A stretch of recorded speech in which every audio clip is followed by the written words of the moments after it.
हाहा हो नाम के दो तपस्वी थे। उनको अपनी भक्ति का बहुत गर्व था। एक दूसरे से अधिक सिद्धि शक्ति वाला कहते थे। अपनी अपनी शक्ति के विषय में जानने के लिए ब्रह्मा जी के पास गए। ब्रह्मा जी से पूछा कि हमारे में से अधिक सिद्धि शक्ति वाला कौन है।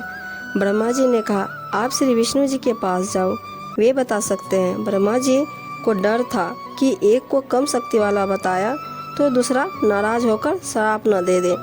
हाहा हूहू ने श्री विष्णु जी के पास जाकर यही जानना चाहा तो उत्तर मिला कि आप शिव जी के पास जाएं, वे तपस्वी हैं, ठीक ठीक बता सकते हैं। शिव जी ने उन दोनों को पृथ्वी पर मतंग ऋषि के पास जाकर अपना समाधान कराने की राय दी। मतंग ऋषि वर्षों से तपस्या कर रहे थे। मतंग ऋषि शरीर से बहुत मोटे यानी डील डॉल थे। जब हाहा हूहू मतंग ऋषि के आश्रम के निकट गए तो उनके मोटे शरीर को देखकर हाहा ने विचार किया, ऋषि तो हाथी जैसा है। हूहू ने विचार किया, ऋषि तो मगरमच्छ के जैसा है। मतंग ऋषि के निकट जाकर प्रणाम करके अपना उद्देश्य बताया कि कृपा आप बताएं कि हम दोनों में से किसकी आध्यात्मिक शक्ति अधिक है। ऋषि ने कहा कि आपके मन में जो विचार आया है आप उसी की योनि धारण करें और अपना फैसला स्वयं लें।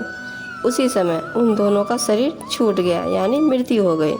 हाहा को हाथी का जन्म मिला तथा हूहू को मगरमच्छ का जन्म मिला। जब दोनों जवान हो गए तो एक दिन हाथी दरिया पर पानी पीने गया तो उसका पैर मगरमच्छ ने पकड़ लिया। सारा दिन खींचातानी बनी रही।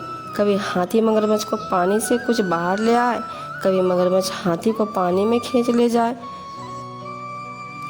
पुराणों में लिखा है कि यह गज और ग्रह का युद्ध 10,000 वर्ष तक चलता रहा।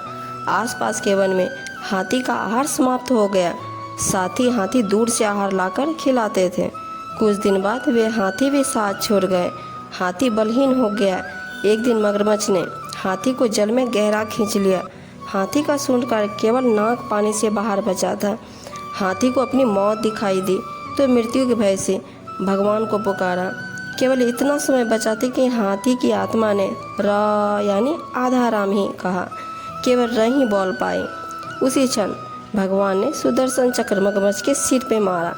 मगरमच्छ का मुख खुल गया। हाथी बाहर पटरी में खड़ा हो गया। परमात्मा प्रकट हुए। हाथी से कहा, तुम स्वर्ग चलो, तुमने मुझे सच्चे मन से याद किया है, मेरा नाम बड़ी तरफ से लिया है। मगरमच्छ ने कहा, हे प्रभु, जिस तरफ से इसने आपका नाम जपा है मैंने उसको उसी तरफ से सुना है, परंतु हार जीत का मामला था इसलिए मैं छोड़ नहीं पा रहा था। आप तो अंतर्यामी हैं, मन की बात भी जानते हो, मेरा भी कल्याण करो प्रभु। प्रभु ने दोनों को स्वर्ग भेज दिया।